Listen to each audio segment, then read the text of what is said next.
I took my kids to a water park and never came home whole again. I took my family to a water park. It ruined our lives. Okay, buddy, we're right here. If you hurry, we can hit the wave pool before we go. I ruffled Will's hair, gave him a little push. He folded his arms, defiant. The racing slide. It's the funnest one. Most fun, I corrected. And whatever you say, Willie. He nodded with a humph, satisfied, and scurried off. He weaved his way through the molasses of the crowd, splitting families and couples as he homed in on the dilapidated porta potty. This was one of the few recent attempts. Will had dared to use the bathroom all by himself. He was capping a good run, but being out of the house, I kept an eye on the door for any signs of distress. Said it 100 times. I would have noticed anyone coming or going. Maybe 5 seconds I looked away. Was that enough time for him to jump out? And what, run off in the opposite direction? About 5 minutes after he had gone, I got up. I leaned on a casual arm against the porta potty, in a whisper shout over the drone of the few hundred happy pool-goers behind me. Buddy, it's me. How's it going in there? There was movement inside, I swear it. I swear it wasn't my imagination, I heard something. I turned and saw my wife, Dippin' Dots in one hand and waving with the other. Can't call it a day at the water park without ice cream. I smiled and wrinkled my nose as a joke. All right, Will, I'm coming in. The door was unlocked. I made an effort to open it as little as possible and slip inside. I did a double take, turned a full 360, checked the neighboring porta potty and returned. No, he couldn't have. I peered down past the toilet seat. Log-sized turds floated in the septic stew below. Will? I stepped outside and circled the porta potty. Will? I called again. My wife appeared next to me holding Lila's hand. What happened? Where's Will? She asked. I don't know, he was inside.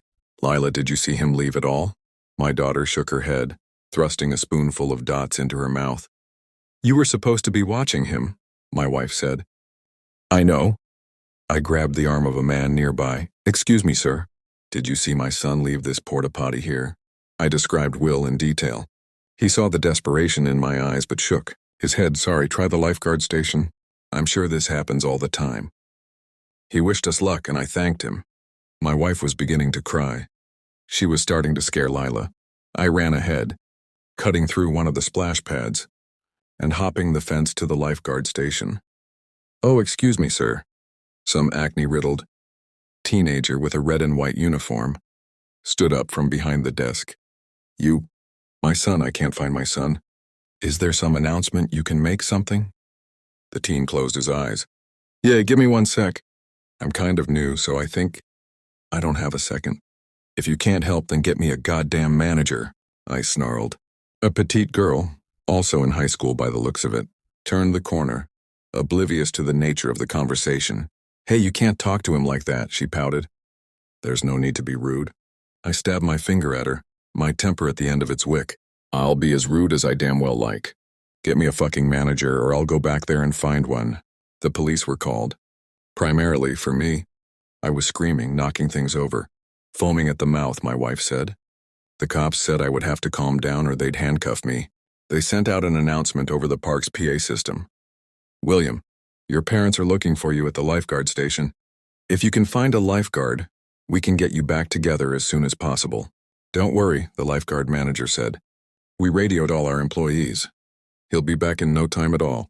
As it turns out, lost and found children in places like these is fairly common. The problem was Will never turned up. How do you go home after that? We stayed as long as we could, but it's not like we could sleep on the slides. So the same day I left for the water park with my family, we returned. One short. Lila didn't know what was happening. We told her Will had gotten lost and the police were looking for him.